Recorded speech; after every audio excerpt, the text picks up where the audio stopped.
It can be said that remaking games is like reinterpreting memories, plucking shards of emotion, feeling, or detail from the ether once crystallized over time, now demanding reformulation into something both reminiscent yet with newfound purpose. The memory of playing Silent Hill 2 is more nebulous than any other horror remake to emerge in recent years. The eponymous town mysteriously abandoned, as we know, but cloaked in dense, morose fog conceals its secrets, tasking our imaginations with bringing life to the terror lurking out of sight, much like every protagonist we control an NPC resident we encounter. The town is a cracked mirror reflecting our collective torment, our anxieties as the player, and our interpretation of the trauma suffered by the digital sprites lost within Silent Hill's uninhabited streets and claustrophobic corridors. Polish developer Bloober Team has the unenviable task of coaxing this communal dread out of the fog, reinterpreting a million interpretations, reconfiguring memories into something freshly profound. In basic terms, paying homage to the dreamlike original whilst putting their own stamp on it. Dampening their prospects further, there are aspects Bloober Team cannot possibly replicate, namely Silent Hill 2's influence. Felt in Taiwanese ghost story Detention to last year's exceptional Alan Wake 2, plus Bloober's own The Medium, Silent Hill 2's remake is being born into a world where Silent Hill 2 already exists. Modernized graphics, more user-friendly controls, expanded mechanics, eschewing fixed cameras and tank controls for over-the-shoulder perspectives, elements such as these are staple expectations of any remake, but a strict, singular adherence to technological advances will only devolve Silent Hill 2's remake into genericism. A AAA game like any other, just set within a foggy town. What Bloober Team must encapsulate is the ways in which its original source material enraptured legions of horror fans. Its noxious atmosphere, its pervasive dread, its bravery to confront and earnestly portray subjects of taboo. Encapsulation isn't replication, that's impossible, but if this remake is to succeed, it must strive to evoke similar feelings and emotions, to provoke our imaginations just like the original did. Instead, perhaps by utilizing contemporary technologies to foster fresh perspectives and newfound memories beyond solely relying on things looking and playing better. It's no easy task, yet despite the colossal uphill struggle and the widespread disappointment in Silent Hill 2's initial trailers, this remake looks set to be fantastic. One such action Bloober Team have taken to harness contemporary game-making techs is its use of motion capture and facial animation. In tandem with a refined, more understandable script, characters now won't always say what they're thinking. Instead, they'll display their emotions on their face. Wistful hopelessness, anguish, anger. You'll be able to read and interpret for yourself what the characters are saying through the lines on their faces.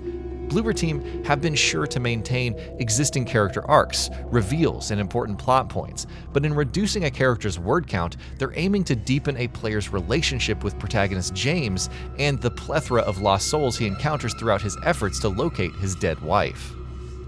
Bloober Team's focus on showing, not telling, extends to optionally disabling the entirety of the game's on-screen UI. Remove the HUD and visual and auditory clues will reveal themselves to you, subtly indicating the direction James should be heading given the direction his face is pointing. Losing your bearings was a part of Silent Hill 2's foreboding charm, and with the ability to disable all on-screen waypoints, the task of trekking through the labyrinthine miasma of the Woodside Apartments or Toluca Prison in 2024's remake finds new ways to maintain the immersive qualities established all of those years ago. Sound has always been integral to Silent Hill 2 as well. And whilst it's well documented by now that longtime series composer and sound designer Akira Yamaoka is back at the helm to soundtrack this remake with new music, his goal has also been to reinterpret his memories of the original soundtrack, to craft something fresh out of the carcass of his original iconic soundtrack.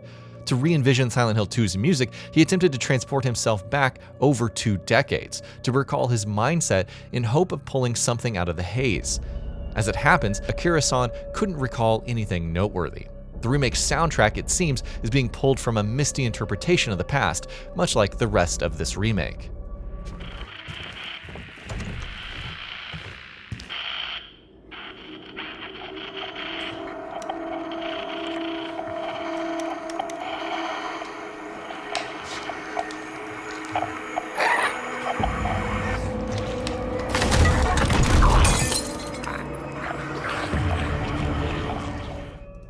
The fruits of his labor aren't without promise, though.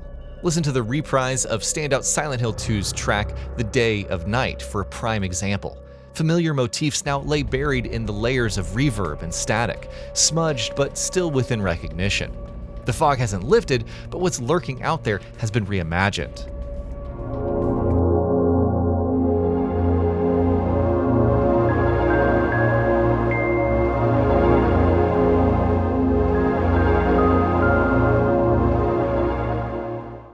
Yamaoka has always strived to achieve something unique with each of his soundtracks: scraping, angular hum during exploration, utter silence at the sight of Silent Hill 2's marquee monsters.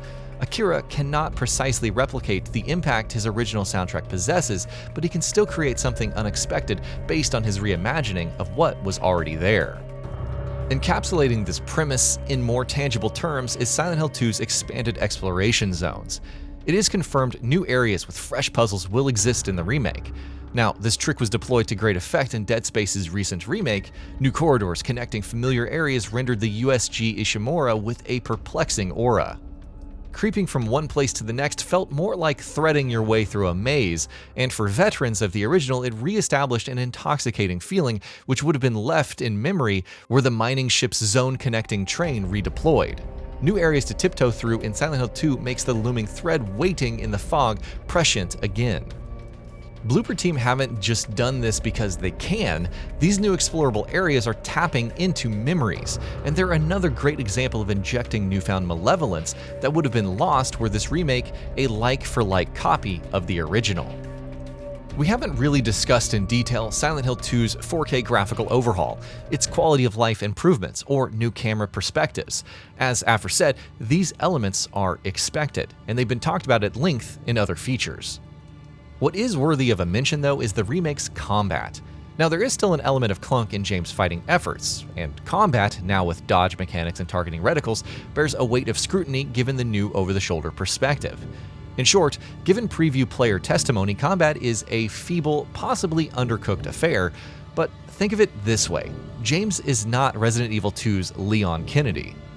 He's an ordinary man who stumbles upon weapons he has little experience with. His wayward aiming and sluggish responses are by design. Bloober Team have been very clear to point out that Silent Hill 2 is not a combat-focused game, so James's ineptitude instead is deployed to foster dread and desperation, much like the other innovations discussed in this feature. The new areas, optional lack of UI, the soundtrack. While the game isn't out yet, Bloober Team deserves recognition for the way that they've handled this remake's development. They've treated the memories we have of playing the original with respect, and shoehorned in just enough innovation to keep us on our toes. Silent Hill 2 has the potential to reset the blueprint for how remakes should be made, reinterpreting the past to craft another future. And that'll be about it for this one. If you guys like what we're doing at GamingBolt, please consider subscribing to our channel, and I'll see you guys on the next video.